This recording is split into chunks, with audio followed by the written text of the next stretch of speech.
6 फरवरी 2023 को तुर्की में आए 7.8 रिक्टर स्केल के भूकंप से यहां की जमीन 10 फीट यानी 3 मीटर तक खिसक गई है। यह दावा है इटली के भूकंप विज्ञानी डॉक्टर कार्लो डोग्लियानी का। इससे पहले 2011 में जापान और 2022 में भारत में जमीन खिसकने की रिपोर्ट्स भी सामने आई थी। लेकिन तुर्की भूकंप की वजह से 10 फीट खिसका कैसे? इसकी सबसे बड़ी वजह है तुर्की की लोकेशन। तुर्की टेक्टोनिक प्लेट्स पर बसा हुआ है। Eurasian plate, Arabian plate, African plate और एनाटोलियन प्लेट। ये प्लेट्स लावा पर तैरती रहती हैं। तुर्की का ज्यादातर हिस्सा एनाटोलियन टेक्टोनिक प्लेट पर बसा हुआ है। जब अफ्रीकन और अरबियन प्लेट शिफ्ट होती है तो तुर्की सैंडविच की तरह बीच में फंस जाता है। इस हलचल से एनर्जी निकलती है, जिस वजह से ही तुर्की में भूकंप आते हैं। सोमवार को आया भूकंप नॉर्थ एनाटोलियन फॉल्ट लाइन पर आया था।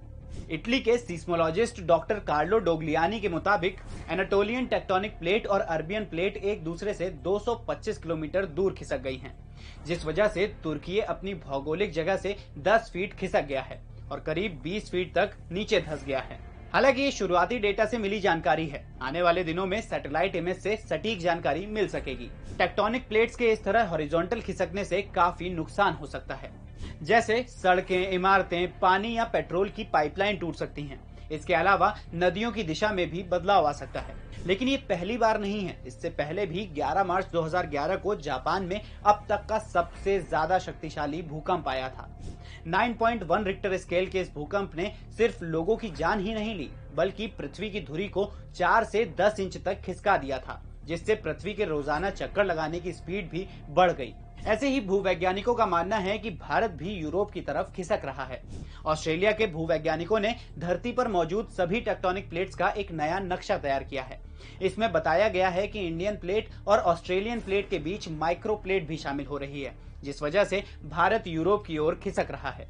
इससे अंदेशा लगाया जा रहा है कि आने वाले दिनों में इन दो प्लेटों के टकराव से हिमालय सहित उत्तरी हिस्सों में भी भीषण भूकंप आ सकता है।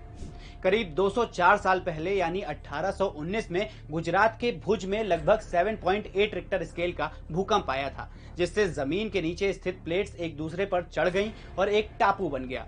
इसके अलावा अप्रैल 2015 में नेपाल में एक खतरनाक भूकंप आया, जिससे काठमांडू के नीचे की जमीन करीब 10 फीट दक्षिण की ओर खिसक गई। इन सभी भूकंप और भौगोलिक स्थितियों में बदलाव के पीछे एक ही मेन रीजन रहा, टेक्टोनिक प्लेट्स की पोजीशन में बदलाव।